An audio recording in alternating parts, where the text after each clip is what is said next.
WTOL 11 Sports presents Big Board Friday, sponsored by Ohio Northern University. The best discoveries come from the unexpected.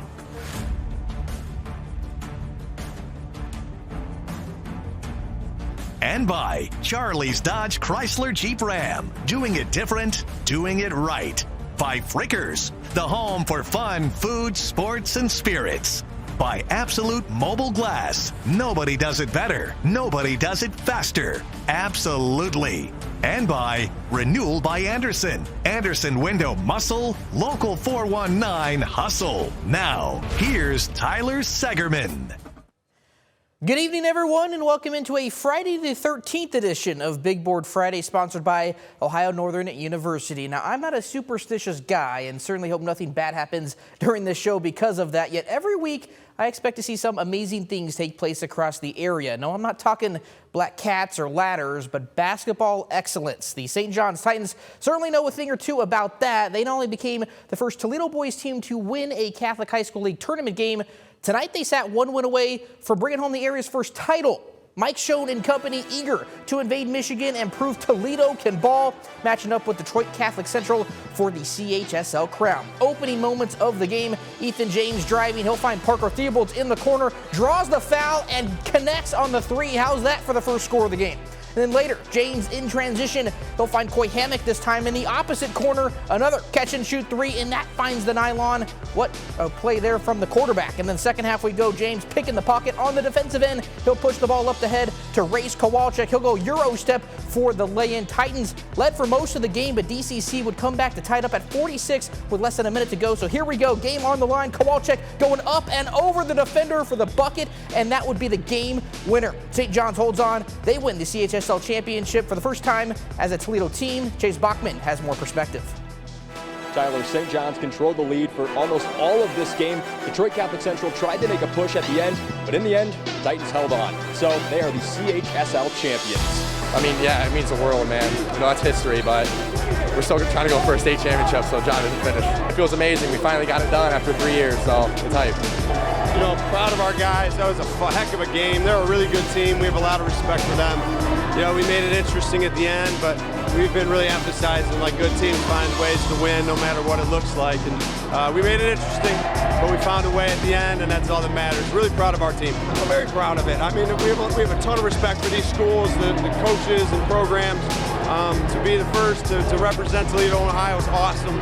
St. John's becomes the first Toledo-based team to win a Catholic League title. They will enjoy it for now, but they will quickly turn their attention back to Ohio for the state tournament.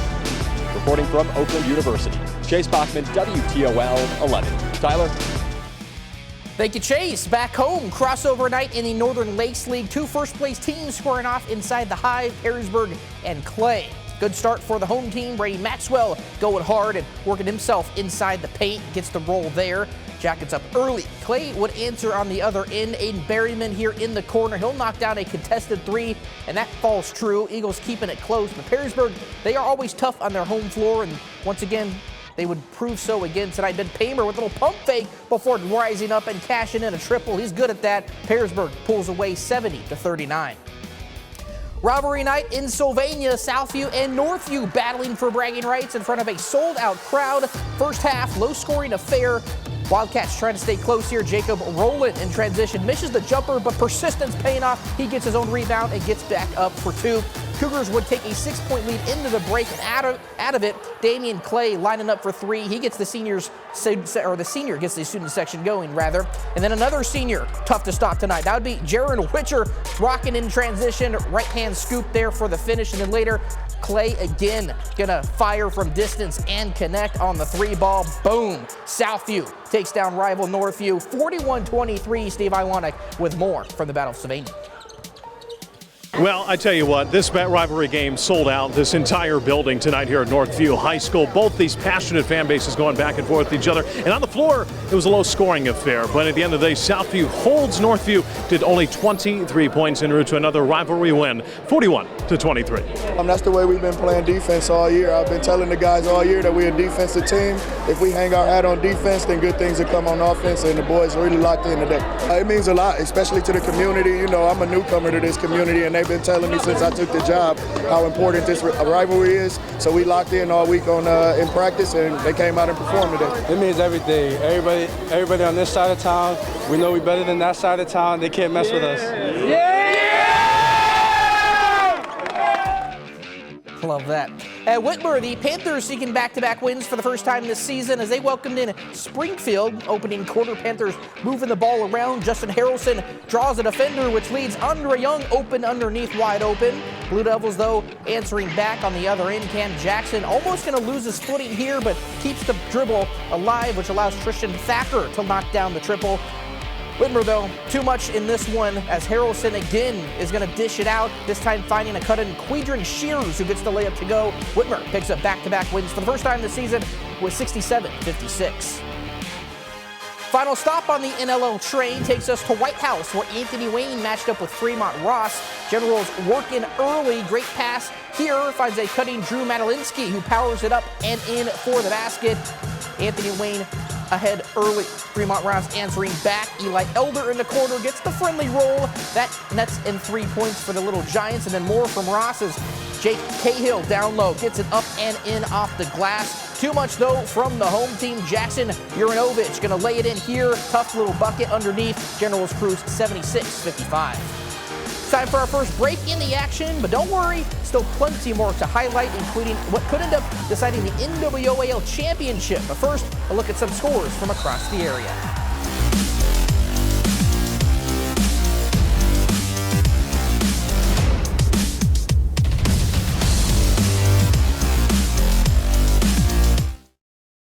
You're watching Big Board Friday! Yeah! Let's go, General! Go, General!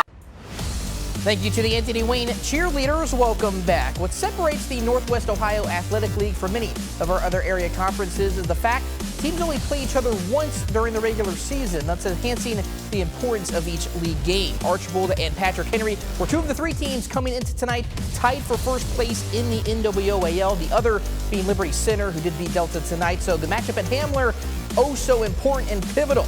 So here we go. Hometown Patriots having catching fire of late, aiming to extend a 7-game win streak. The Blue Streaks, though, standing in the way, not by much as it would turn out. Good ball movement here leads to Tristan Rosebrook lining up for three, and that finds its home.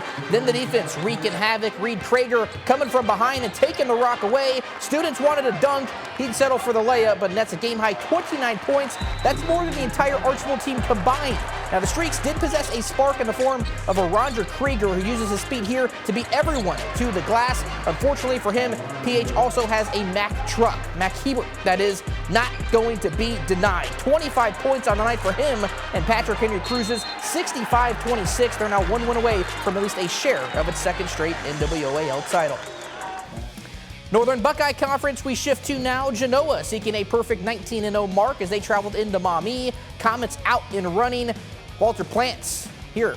Nice little spin move there from Routson, who gets it in and go. Again, that's Plants there with the great bucket and the and one. Maumee, though, wouldn't go away quietly. Great pass connection here from the Cubits brothers. No shock there. Ben DeWill for the easy bucket underneath. Time running down now in the half. Scramble for the ball. Logan Routson going to end up with possession, and check out this shot. Beating the buzzer and getting the friendly roll. That is the season they're having. Comets claim the NBC title with a 62-53 victory.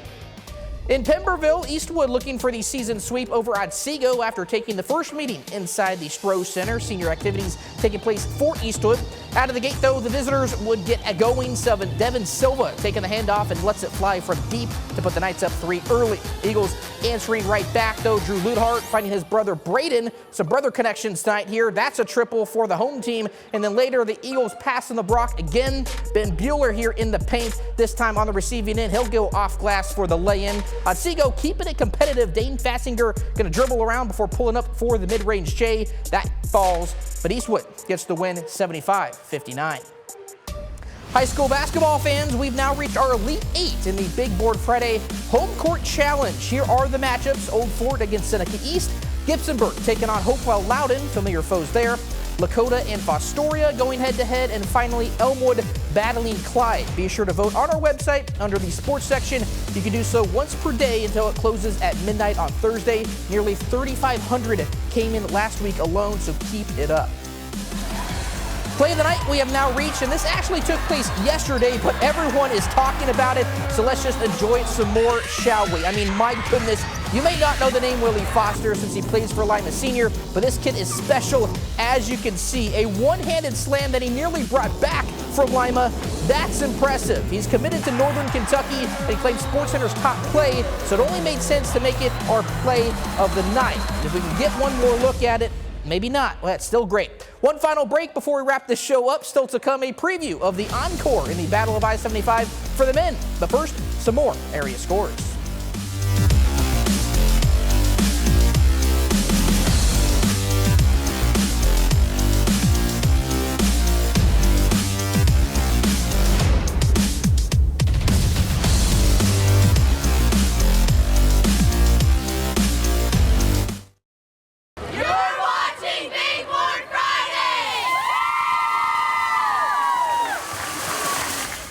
Thank you to the Patrick Henry cheerleaders. Welcome back. Our first glimpse in the Battle of I-75 did not disappoint. The Bowling Green and Toledo men are about as even as you'll find, especially on offense statistically. And after a dramatic finish inside Savage Arena 3 weeks ago, anticipation carries into the Stroh Center tomorrow night.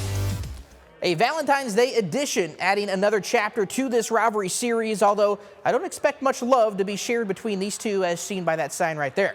Leroy Blyant Jr., the freshman phenom, broke the hearts of a Falcon fans in the first meeting, drilling that three with 8 seconds to go to help put UT ahead and eventually win. That spoiled a great performance from Javante Campbell, who led BG with 29 points and 8 assists. Now, both teams are coming off wins on Wednesday, so it is a full go again for what could be another instant classic. Yeah, a good chance of redemption. Obviously, we felt we played pretty well in that first one, and then let it get away from us at the end. So we're hungry to get back at it. It's middle of February. You are what you are. I mean, there's going to be some subtle changes on their side, subtle changes on our side, but you're not changing what you do. That's not good coaching. You play to your strengths, try to keep some things fairly simple. But just go there and just play hard. On the ice, the Walleye in Cincinnati tonight before coming back home for back-to-back home games this weekend, and special teams in full effect. Dennis Smirnoff with the wrister there, finding nylon, evening the game in the second period. Final frame we go, still knotted up at 1, and you know what's better than 1? 2. Smirnoff again on the power play, lights the lamp and gives Toledo its first lead. They ended up scoring 3 goals on the man advantage and comeback winners 3-2.